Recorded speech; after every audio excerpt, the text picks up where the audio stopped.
Tahukah kamu, menurut World Health Organization, pada tahun 2016, penyakit jantung menduduki peringkat pertama penyebab kematian terbanyak seluruh dunia. Dan di Indonesia sendiri, berdasarkan riset kesehatan dasar pada tahun 2018, sebanyak 1,5% atau kurang lebih 1 juta penduduk Indonesia menderita penyakit jantung. Banyak hal yang dapat menjadi faktor risiko terjadinya penyakit jantung, seperti merokok, obesitas, hipertensi, dislipidemia, genetik, dan kurangnya aktivitas fisik.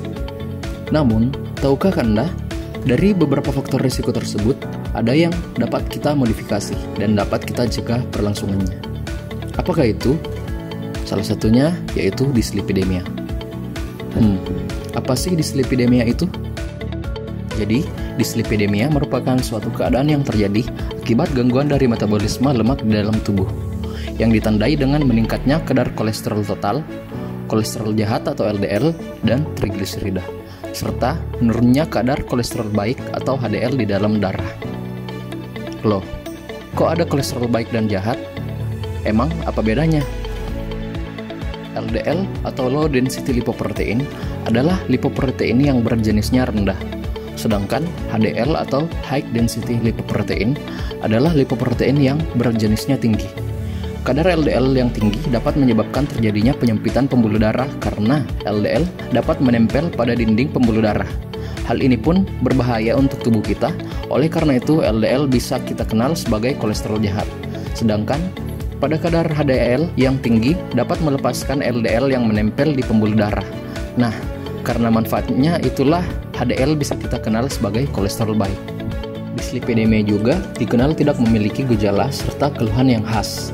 Biasanya keluhan yang ada sudah memasuki tahap komplikasi dari dislipidemia itu sendiri, yaitu penyakit jantung koroner dan stroke. Oleh karena itu, sangat penting untuk melakukan pemeriksaan kadar lemak darah atau kolesterol secara rutin. Apalagi orang-orang dengan faktor risiko seperti obesitas, perokok, kencing manis, tekanan darah tinggi, serta adanya riwayat keluarga yang mengalami penyakit jantung koroner.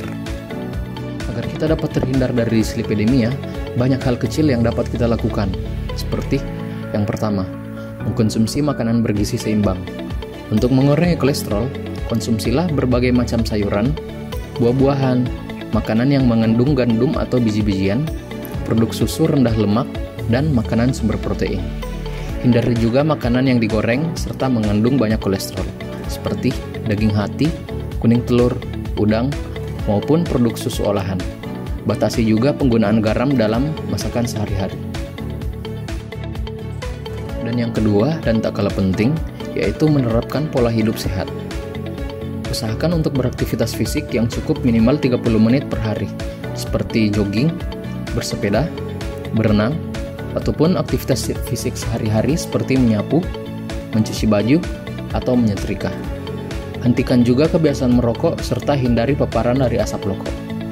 Batasi konsumsi minuman beralkohol, dan perlu kita ketahui, terlalu banyak mengkonsumsi minuman beralkohol dapat meningkatkan tekanan darah dan kadar trigliserida.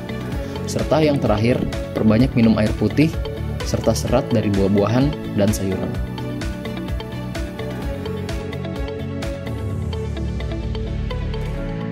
Jadi, tunggu apa lagi? Mari kita bersama-sama kenali, deteksi, dan perangi. Waspadai dislipidemia, kendalikan kolesterol.